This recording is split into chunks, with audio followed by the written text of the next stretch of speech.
spiritual yang menjadi prasyarat paling utama dan mendasar adalah bagaimana kita bisa menetralisir hawa nafsu. Hawa sendiri bisa diartikan sebagai ego, keakuan, sementara nafsu bisa kita artikan sebagai keinginan. Dua hal itu yang seringkali menjadi sumber masalah dalam kehidupan kita, namun dua hal itu pula yang bisa menjadi sumber semangat bagi manusia itu sendiri. Kenapa begitu? Karena saat kita punya ego yang tinggi, maka akan menjadikan kita kesulitan juga dalam memproses suatu spiritual. Karena dalam spiritual justru proses demi prosesnya adalah menetralisir ego itu sendiri, sehingga yang utama dan yang penting adalah Tuhan kita. Sehingga wajar dalam proses perjalanan spiritual seseorang akan mengalami kasarnya penghancuran ego itu sendiri, di mana ego, di mana keakuan seringkali harus dihajar terlebih dahulu, harus dihabiskan terlebih dahulu, karena keakuan kita akan menjadi penghalang utama juga bagi hubungan kita dengan Tuhan.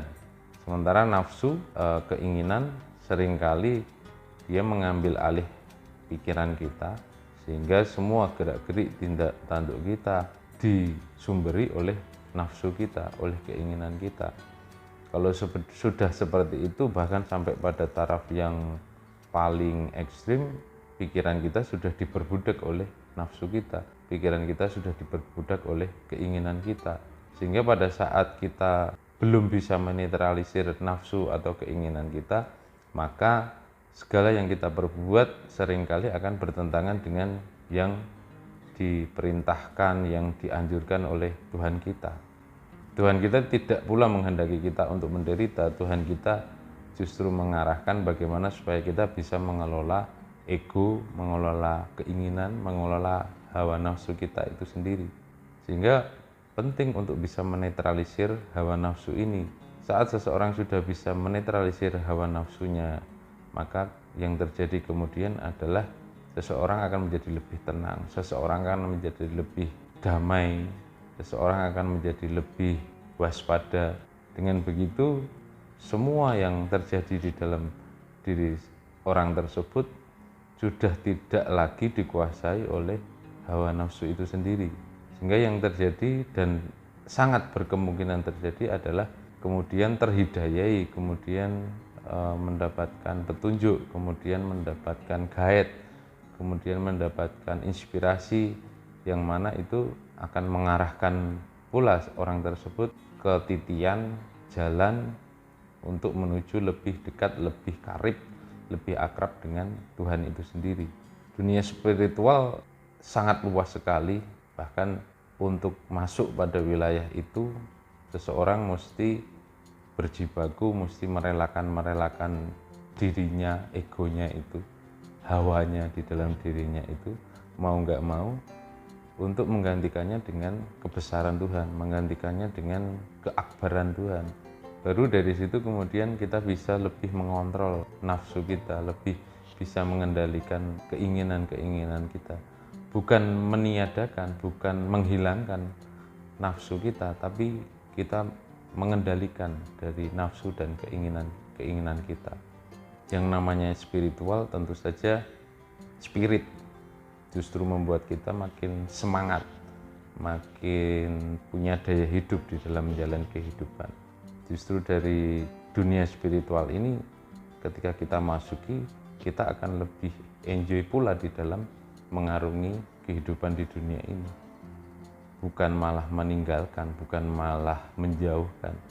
Justru ajang bagi diri kita untuk bisa lebih spiritual, untuk bisa lebih masuk ke dunia spiritual adalah dengan menjajal, dengan membenturkan diri kita langsung terhadap dunia ini. Sampai nanti kemudian kita paham betul bahwa di mana permainan dunia ini, di mana sendaguraunya dunia ini. Ketika kita sudah masuk pada wilayah spiritual, maka perlahan-lahan kita juga akan lebih menyadari bahwa dunia ini sebagai permainan dan sendagurau lebih kita sadari. Lantas yang dituju dari dunia spiritual adalah justru hubungan kita dengan Tuhan. Bagaimana kita bisa terkoneksi dengan Tuhan, bagaimana kita bisa terhubung dengan Tuhan, menurut saya itu utama di dalam mengarungi kehidupan di dunia ini. Dan konektivitas itu bisa terwujud manakala kita bisa menetralisir hawa dan nafsu kita tadi, di mana kita jembatan untuk itu, untuk bisa terkoneksi dengan Tuhan adalah dengan mengingat Tuhan itu sendiri sesering mungkin. Kalau dalam psikologi bisa kita gunakan afirmasi dengan menyebut secara berulang-ulang nama Tuhan kita, menyebut nama Tuhan kita secara berulang-ulang di dalam hati kita. Kenapa di dalam hati? Karena di dalam hati akan lebih mudah juga bagi diri kita untuk memasukkannya ke dalam pikiran bawah sadar kita. Akan lebih mudah bagi kita untuk memasukkan di dalam kesadaran kita nantinya, di mana untuk bisa terhubung, untuk bisa terkoneksi terhadap Tuhan menjadi lebih mudah. Ini berlaku bagi seluruh umat manusia, tidak hanya agama tertentu, karena memang Tuhan milik semua umat manusia, tidak hanya umat tertentu. Sehingga barang siapa yang mau kemudian untuk mengingat Tuhannya, maka pada saat itu koneksi terjadi, pada saat itu keterhubungan antara manusia dengan Tuhan terjadi, dan akan lebih sering pula orang tersebut mendapatkan inspirasi-inspirasi, mendapatkan hidayah-hidayah, mendapatkan petunjuk-petunjuk yang itu akan membimbing orang tersebut pula untuk nantinya menuju kedekatan, menuju keintiman dengan Tuhan itu sendiri, bahkan sampai pada titik penyatuan, bersatunya antara hamba dan Tuhan. Tentu ini pada level kesadaran. Dan bagaimana kita bisa memiliki kesadaran untuk selalu terhubung dengan Tuhan, maka di situ dunia spiritual sudah terbuka, dunia spiritual menjadi rumah bagi kita.